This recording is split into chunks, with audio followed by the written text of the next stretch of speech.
Have you ever wondered what it took for us to get here? I mean, not just in this city or this country, but here as the dominant species on this planet. The story of humanity is an epic saga, filled with struggle, innovation, and a little bit of luck. Let's rewind the clock way back to the dawn of our ancestors. Our journey begins in Africa, millions of years ago. The world was changing, forests were shrinking, and grasslands were expanding. This environmental shift pushed our early ancestors, the hominins, out of the trees and onto 2 feet. This wasn't just a new way to walk, it was a revolution.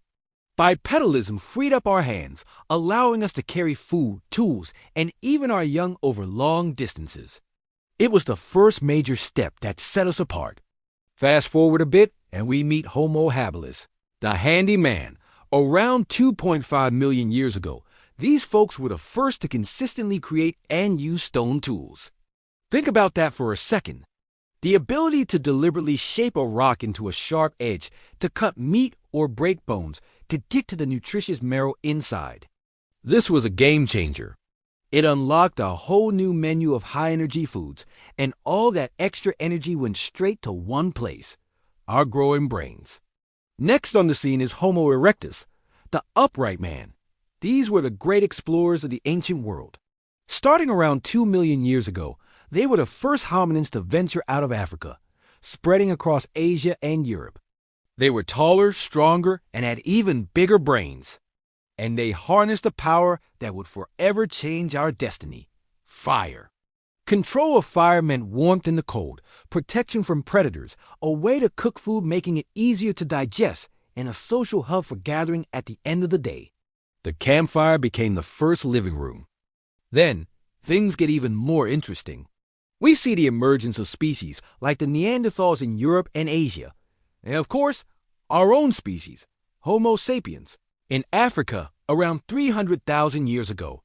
For a long time, we weren't alone. We shared the planet with these other human-like relatives. Neanderthals were incredibly adapted to cold climates. They were skilled hunters, and they even cared for their sick and buried their dead. They were much more like us than we used to think. So, what happened? Why are we the only ones left? The big advantage for Homo sapiens seems to have been our complex cognitive abilities. We developed sophisticated language, which allowed for better cooperation, planning, and the sharing of complex ideas. We created symbolic art, like the incredible cave paintings in France and Spain. This ability to think in the abstract, to create shared stories and beliefs, is what allowed us to form larger, more complex social networks. Around 70,000 years ago, a small group of Homo sapiens left Africa in what is known as the out-of-Africa migration. Armed with our advanced brains and cooperative skills, we spread across the globe at an astonishing speed. We adapted to every environment imaginable, from frozen tundras to dense jungles. And wherever we went, we outcompeted other hominin species, including the Neanderthals. The exact reasons for their disappearance are still debated. Was it climate change, direct conflict, or were they simply absorbed into our gene pool? The answer is likely a combination of all three.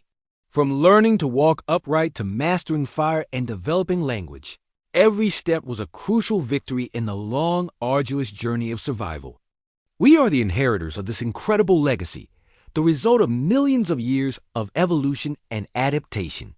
It's a story that's still being uncovered with every fossil dug out of the ground, and it reminds us just how resilient and how connected we all are. Thanks for joining me on this trip back in time.